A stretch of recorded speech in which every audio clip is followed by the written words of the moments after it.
ലോകം മുഴുവൻ ഒരുപോലെ എന്നും ആഘോഷിക്കപ്പെടുന്ന സ്നേഹിക്കപ്പെട്ട കായിക ഇനമാണ് ഫുട്ബോൾ.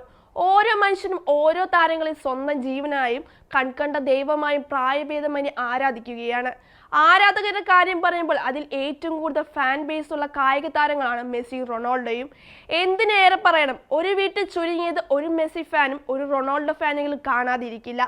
ഒരു ഫുട്ബോൾ ടീം എടുക്കുമ്പോൾ അതിൽ എന്നും ആരാധകർ പ്രണയിച്ചിരുന്നത് ഫുട്ബോളിലെ മുൻനിരക്കാരായി വാഴ്ത്തപ്പെട്ട മെസ്സിയെയും റൊണാൾഡോയെയും മറഡോണയും പോലുള്ള കളിക്കാരെ തന്നെയാണ്.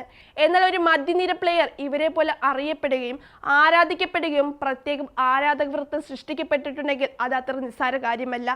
ആ ലിസ്റ്റിൽ പറയാനാണെങ്കിൽ ലോക ഫുട്ബോളിൽ കളിച്ച് പഴറ്റിത്തെളിഞ്ഞ ഒരുപാട് താരങ്ങളുണ്ട്. എങ്കിലും ഫുട്ബോൾ ചരിത്രത്തിലെ തന്നെ ഏറ്റവും മികച്ച മിഡ്ഫീൽഡർമാരുടെ പട്ടികയെടുക്കുമ്പോൾ അത് പ്രാധാന്യത്തോടെ പറയപ്പെടുന്ന താരമാണ് റയൽ മാഡ്രിഡിന്റെ ക്രൊയേഷ്യൻ ഇന്റർനാഷണൽ താരമായ ലൂക്ക മോഡ്രിച്ചിന്റെ പേര്. റയലിനൊപ്പം 6 ചാമ്പ്യൻസ് ട്രോഫി കിരീടമഞ്ഞ മോഡ്രിച്ച് റയലിന്റെ ചരിത്രത്തിൽ തന്നെ ഏറ്റവും മികച്ച താരങ്ങൾ ഒരാൾ കൂടിയാണ്. 2012-ലാണ് ലൂക്ക റയലിലെത്തുന്നത്. ഇംഗ്ലീഷ് പ്രീമിയർ ലീഗ് ക്ലബായ ടോട്ടനാം ഹോട്ട്സ്പറിൽ നിന്നാണ് ലൂക്ക സാന്റിയാഗോ ബെർണാബ്യൂവിലെത്തിയത്.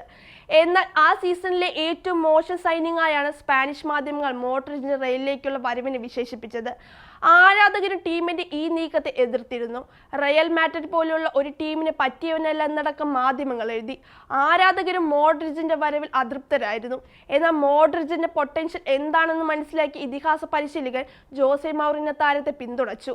മോഡ്രിച്ചിന് അല്പസമയം നൽകൂ എന്നാണ് ഒരു ഇന്റർവ്യൂവിൽ മൗറിഞ്ഞോ ആരാധകരോട് ആവശ്യപ്പെട്ടത്. ക്ഷമയോടെ കാത്തിരിക്കൂ, അവനിൽ വളരെയധികം പൊട്ടൻഷ്യൽ ഉണ്ട്. സാന്റിയാഗോ ബെർണാബ്യൂ അവന് ഇഷ്ടപ്പെടാൻ അധികകാലം വേണ്ടി വരില്ല, അദ്ദേഹം പറഞ്ഞു.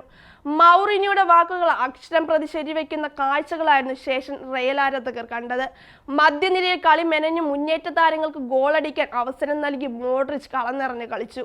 മാഡ്രിഡിനൊപ്പം 6 തവണയാണ് മോഡ്രിച്ച് യൂറോപ്പിന്റെ ചാമ്പ്യനായത്. ഏറ്റവും അധികം ചാമ്പ്യൻസ് ട്രോഫി നേടുന്ന താരമെന്ന നേട്ടവും മോഡ്രിച്ച് സ്വന്തമാക്കി. മോഡ്രിച്ചിന്റെ സഹതാരമായ ഡാനി കാർവാഖൽ മാത്രമാണ് ഈ നേട്ടം കൈവരിച്ച മറ്റൊരു താരം. റയലിനൊപ്പം 25 കിരീടമണിഞ്ഞ മോഡ്രിച്ച് ഫിഫയുടെയും യുവെഫയുടെയും മികച്ച താരത്തിനുള്ള പുരസ്കാരവും നേടി. മെസ്സിയും റൊണാൾഡോയും കുത്തകയാക്കി കൈയടക്കി വെച്ച ബാലൺ ഡിയോറിൽ 21-ാം നൂറ്റാണ്ടിൽ 2-ാം ദശാബ്ദത്തിൽ മുത്തമിട്ട ഏക താരമായി ലൂക്ക മോഡ്രിച്ച്. ഇപ്പോൾ 2024-ൽ മോഡ്രിച്ചിനെ ടീമിലെത്തിച്ച് 12 വർഷങ്ങൾക്കിപ്പുറം മൗറിഞ്ഞോ ഒരിക്കൽ കൂടി ലോസ് ബ്ലാങ്കോസ് മിഡ്ഫീൽഡറിനെ കുറിച്ച് സംസാരിച്ചിരുന്നു. മാസങ്ങൾക്ക് മുമ്പ് നൽകിയ മൗറിഞ്ഞോയുടെ വാക്കുകൾ വീണ്ടും ചർച്ചയാവുകയാണ്.